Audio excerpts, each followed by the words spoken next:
Donald Trump has unveiled a new secret weapon in the race to the White House, the Muslim vote. Muslim leaders backing the presidential hopeful in a surprising turn of events.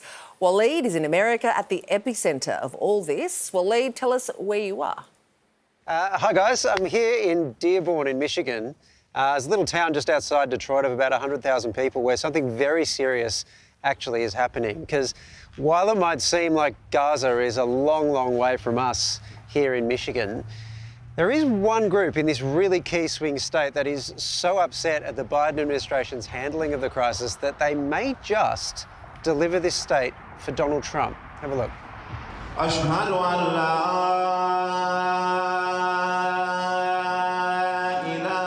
It's a sound not often associated with America.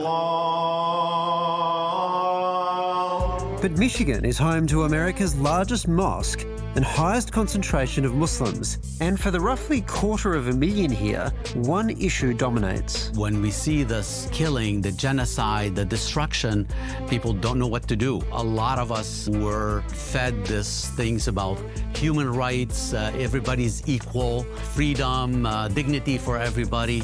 However, in the last year or so, we're finding out that this applies to only some people, but not everybody. Last year, Dearborn, just outside Detroit, became the first Arab-majority city in America. Dearborn councillor Mustafa Hammoud knows this community well. People feel that either way, they have bad choices, and either way there are going to be bad outcomes for this community. Whether it be Democrats who are most likely going to continue the war in the Middle East, or Trump who could, cause us a lot of problems domestically here as well. People feel that there's no real hope on the horizon. It's a horrible, horrible war. There are so many tragic stories coming from Gaza. So if there is a big third-party result, and that leads to Trump winning Michigan, and then through that winning the White House, how do you think the community will feel about that? I think they'll be quite happy. Voting allegiances among US Muslims is complicated. Before 9/11, this largely socially and economically conservative bloc tended to vote Republican, and they overwhelmingly backed George W. Bush in 2000. But the war on terror changed all that.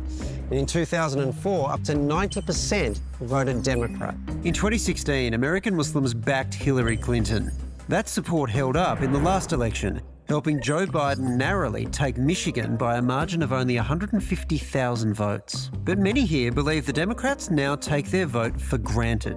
Of Yemeni background, Samra Luqman is a long-time progressive Democrat. I voted for Donald Trump. So how did that happen? The Biden-Harris administration cannot be rewarded with a second term. I don't believe that genocide can go unpunished. It must be punished.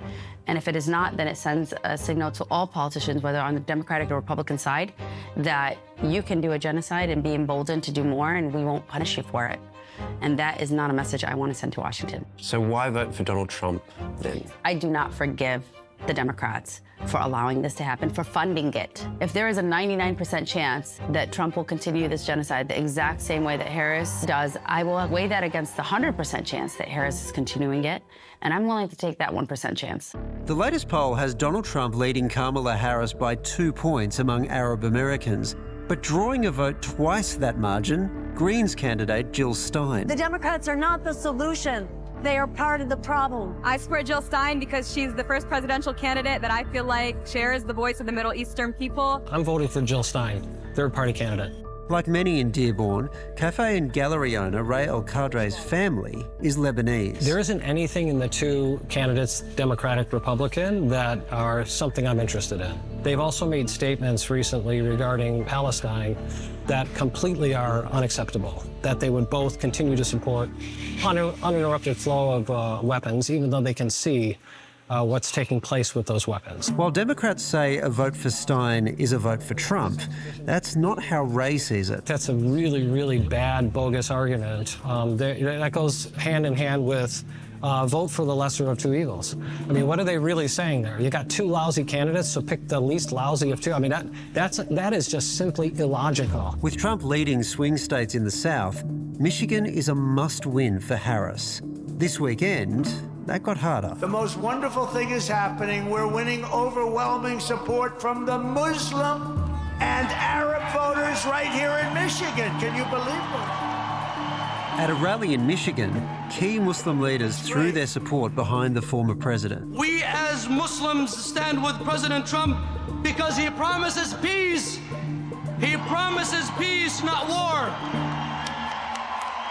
Right now, Harris and Trump are neck and neck in Michigan, and with just 1 week left, a few thousand votes on a war thousands of kilometres away may just decide the next US president. Well, Waleed, you're on the ground pressing the flesh of the voters there. Is this just a protest vote for Trump? I think it's fair to say overwhelmingly that it's a protest vote. There's no doubt about that. There is a really strong sense here that Kamala Harris is simply off the table. Now, that's not going to be true for everyone. She will get some votes in Dearborn amongst the Muslim community.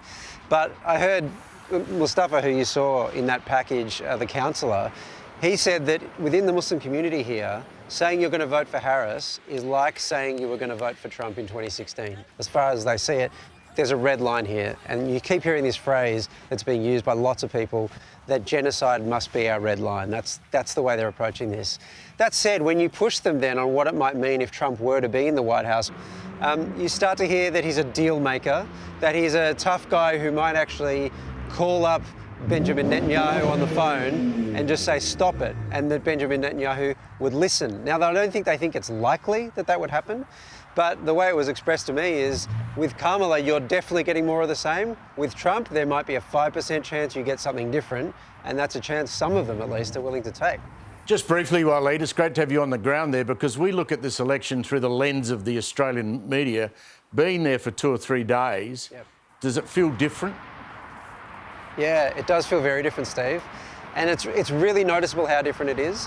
One of the things I would say is the way in which the media explains Donald Trump's offering is very different, I think, to what you pick up when you're on the ground, because we, of course, focus on the bits that are the most outrageous. But actually, there's a real bread and butter thing kind of here. I saw a billboard on a highway yesterday as we're driving out to a college football game, of all things, and it was devastating. It just said, "Are you better off? ?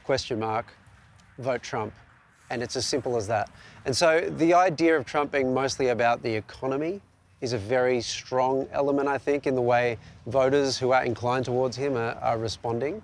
And so you start to pick those things up. I spent today talking to some auto workers who are going to vote for Donald Trump. Obviously not all of them are, but these ones are. And you really get the strong sense that the economic element of life in America right now might be the thing that ultimately decides the election. Well, thanks for staying up late to give us the lowdown, Waleed. Go get some rest. Thanks, guys.